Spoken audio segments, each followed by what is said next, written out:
So the title of the paper is Interlocked Monitors, How Do Independent Directors Evaluate CEOs. This is joint work with Jason Chen from Auburn and Rand Duchin from Boston College and Eliezer Fich. Jason was a former PhD student of mine, graduated a couple of years ago from Drexel. So since he's the junior co-author in the project, any problems, any issues, any errors, Jason's fault. I'm just here to present the paper, okay? Anyway, so I just want to try to motivate to tell you what we're doing here. And so I want to point out the case of Doug Meyer, who's appointed CEO of AMD, the chip maker AMD, in 2008. At the time, AMD was going through a very rough type of patch. But Mr. Meyer guided AMD out of financial difficulties. He revamped the product lines. He spinned all the manufacturing operations. And he actually received a $1.25 billion, all right, to settle an antitrust suit versus Intel. So Intel cut him a check for, over $1 billion, right? So after market close on January 10, 2011, AMD announced Mr. Meyer's resignation. That was kind of like a shocking type of development, right? And the reaction, from Wall Street was kind of like, wait, what? What happened here, right? So Stacy Rasmussen, who is a well-known analyst, says the timing of Mr. Meyer's firing is extremely odd and it's only going to fuel uncertainty in the stock. Patrick Wang, who's a semiconductor analyst, characterized the Austin, the firing of the CEO as shocking.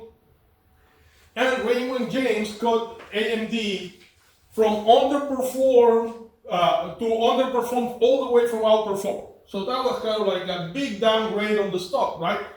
And so by the end of January 2011, AMD had lost nearly 20% of the market capitalization.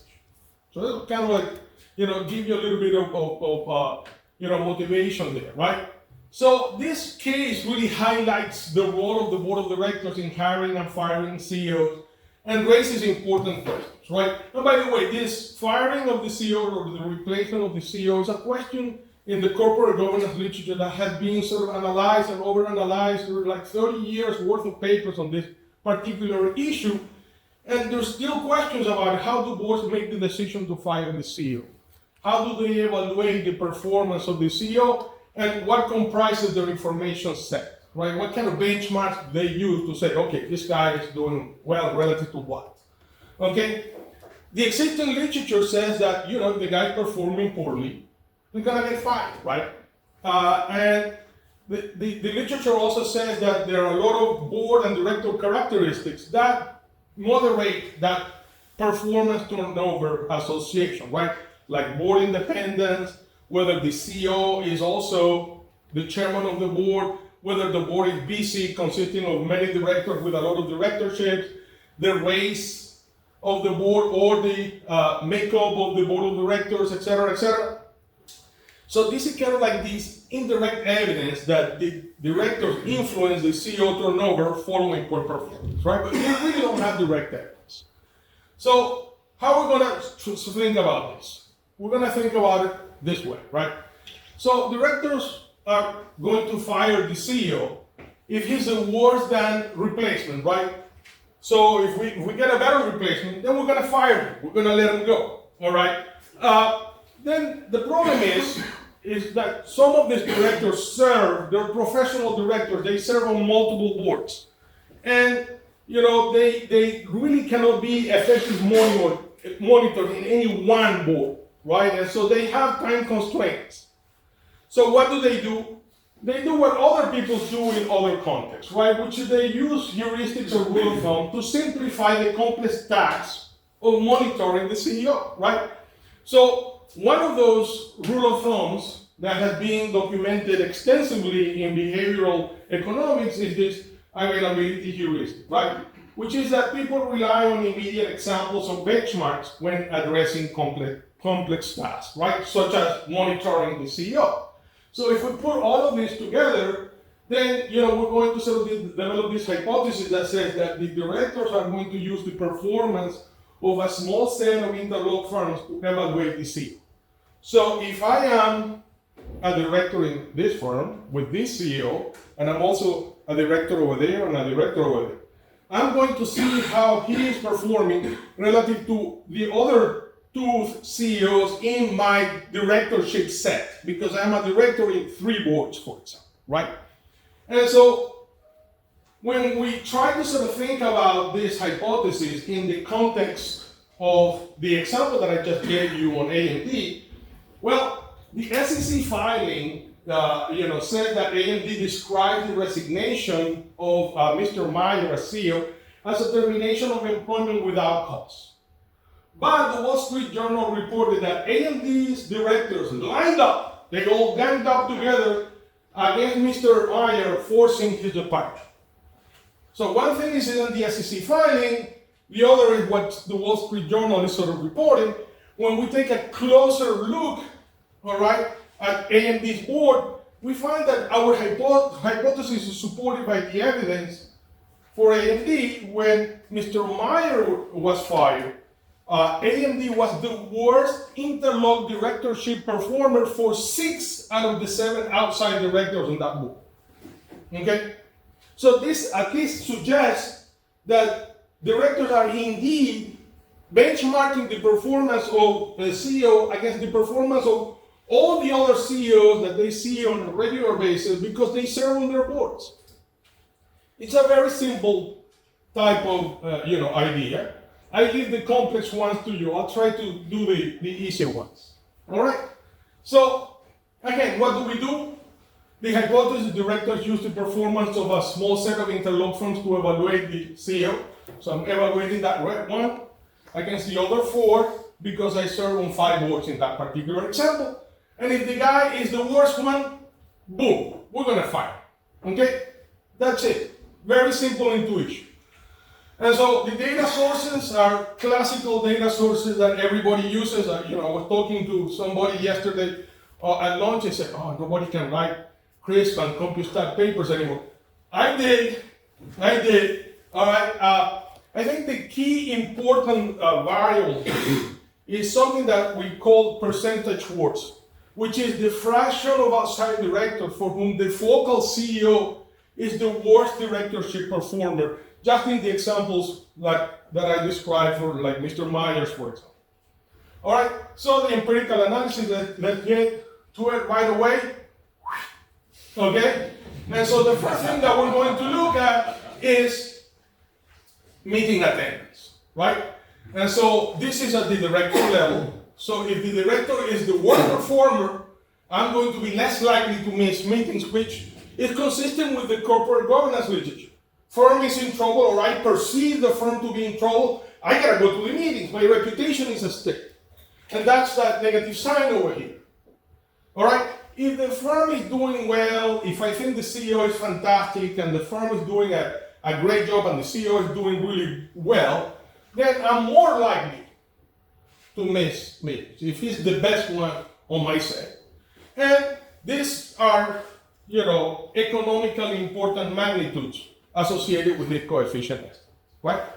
Then let's go into like a board level type of analysis where the percentage worse, remember, is the fraction of the outside directors for whom the CEO is the worst performing among their directorship set. We find a positive estimate there. So if he's the worst, all right, the board is more likely to fire. Okay? And so a one standard deviation increase in percentage work is associated with about 0.6 to 0.7 percentage points increase in the probability of CEO turnover. All right? This is important because your conditional probability of turnover in the sample is only 2.5%. So it's economically important, right? And so, how about, the behavioral thing about all of this? Because this is a behavioral conference. What is a corporate finance guy doing here, all right? And I tell you what I'm doing here. One of the things that we do, all right, and I don't want to take credit for this particular test because it actually came about in a conversation that I had about my idea with Sam Hartzmark, which is a behavioral person. And he said, look, how about benchmarks, outside benchmarks? And when he said outside benchmark, I said, well, What happens when the CEO is outperforming his own industry? All right, in terms of stock returns, in terms of accounting performance, and even in terms of analysts' forecast for the company. Well, guess what? If the CEO is the worst performer, even though he is outperforming his own industry by all of these metrics, he's still more likely to be fired. So even when the CEO outperforms the industry, dismissal is more likely. This is the behavioral slide. This is what I paid, the what, 500 euro registration fee, went to the fancy dinner last night, had too many carbohydrates during the break. This is why this is the slide, okay? That makes you pay per behavior. All right? All right, cross-sectional test. The problem with corporate finance, some of you do research on it, is that you gotta, throw the kitchen sink at robustness test and slice and dice the data as much as you possibly can to convince the audience and eventually a potential referee that, the idea is really there and it's robust to a lot of controls, right? So one of the things that was suggested in a seminar is that, well, how about board characteristics, right? The directors in the monitoring committee, those are the guys that actually fire the CEO. Those are the ones that make the recommendation. And when we do a test, all right, just focusing on those guys, the result is there. And it actually seems like those are the guys that are driving the result, the monitoring committee. BC directors, which are the ones that are more likely to use a heuristic, are also strongly associated with the result. And then firms with high uncertainty by accounting metrics, okay, are those, all right, in which we find this type of heuristic more likely to be used. And so those are the things that sort of, if I have a conversation over a beer or a cup of coffee with you and I describe them, you say, yeah, that makes sense, okay? And so, endogeneity, oh my God, corporate finance, big hole, right? The elephant in the room, I didn't want to put an elephant. My daughter really likes The Simpsons, so I said, oh, okay. All right, so this is what people scream about. And to make it fly away, all right, we recognize that there might be a selection concern, right? Because these interlocks are not random. If I am a firm and I want David to be a director here, it's because I think that David brings a set of skills, all right, that are important to my firm, perhaps in a special type of situation. And if he has a firm and he also wants David to serve on his board, it might be for the same reason, for the same set of skills. So these interlocks are not necessarily random, right? And so because of this, right, if there are some common shocks that affect the focal firm performance relative to these director interlocked firms, they may also affect the probability of CEO turnover. Okay? And so what do we do? All right? Because under this possibility, turnover is driven, by these unobservable shocks and not really by the interlocks. Well, we come up with an IB. We do 3 different falsification tests. And we also do a quasi-natural experiment. So the kitchen sink of robustness tests, right? I'm going to try to go through them really quickly, because particularly the IB is pretty technical. So I invite everybody to, look at the full paper if they're curious about this. So the strategy number 1 is this IB, where we really rely on the lector serving in an interlocked city. All right, so if there is an interlocked firm in Boston, for example, I'm going to look at other firms in Boston. Okay, so the firm is interlocked. All right, so say, for example, Anthony Anderson is an interlocked director because he serves in the focal city firm that is based in Chicago, AAR. He also serves in Marshall McLennan, and there are other firms in New York City, like ST and New York Corp. These are city interlocked firms. Firm E and F are also city interlocked, but we discard them because E has a supply chain with A, and F is in the same industry or product market. So they're tied somehow to the focal firm, and we don't want that. Okay, and so I can tell you a story why the relevant and exclusion are satisfied here. Invite you to read the paper and look at it. We're going to come up with two different instruments. One is performance city ranked, and the other one is percentage low city ranked. And when I quickly look at it, the relevant conditions seem to be satisfied, and we're getting our second stage result on both instruments here. Okay? Now, we recognize that the instrument is good if we are able to strip all of the relations, all right, between the city interlocked firms and the focal firm. And we can only exclude those that we observe, but there might be unobservable ones. So we do a bunch of, falsification tests.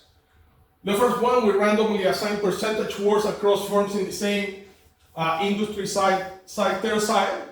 All right. The second one, we examine whether the focal firm percentage word predicts CEO dismissal at other firms in the same industry. All right. Just because if it's common shock, it should also affect those. And the third one, we're going to study whether a matched peer firm percentage words predict turnover in the focal firm. All right. None of these falsification tests work. Right. So that casts doubt on the idea that there might be a common shock. And then the other one is the financial crisis. In the financial crisis, banks were the ones that really took the hit, okay? And so if you have a board of directors and you have directors from banks, it is unlikely that the CEO of that particular board is going to be the worst performer in a set of other directorships.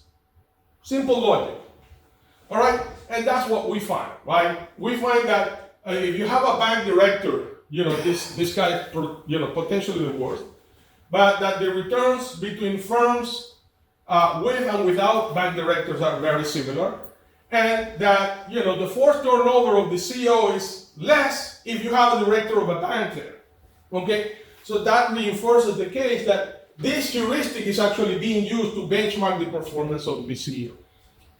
All right? Thus, interlocked directorship benchmarking lead to efficient firing decisions. The literature says that if you forcefully remove a CEO, your stock return and your performance should improve, okay, on average, okay? That's what we find in general, all right, doing a couple of different tests, but not when the CEO is fired using this heuristic, okay? And we do a conditional test when the matching sample and the control group fire their CEOs, and we do an unconditional test comparing firms that fire against those that don't. Okay? Let me go really quickly here before I get the skull and bones from Dave.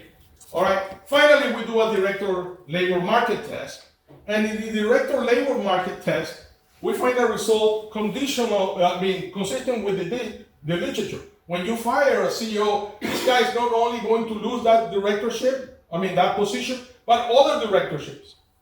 But the losses are attenuated if he was fired using this heuristic. Okay? So, Yes. one more slide. All right? So we propose a director-specific performance measure based on interlocking directorships. There's new evidence on how directors evaluate my performance. This is actually direct evidence that these guys are actually, the directors are involved in the removal of the CEO. And we document a potential unintended consequence of sharing board members with other firms, introducing relative performance benchmark through these interlocked firms, right? And then, I think I've shown you that doing this leads to inefficient firing decisions. Thank you.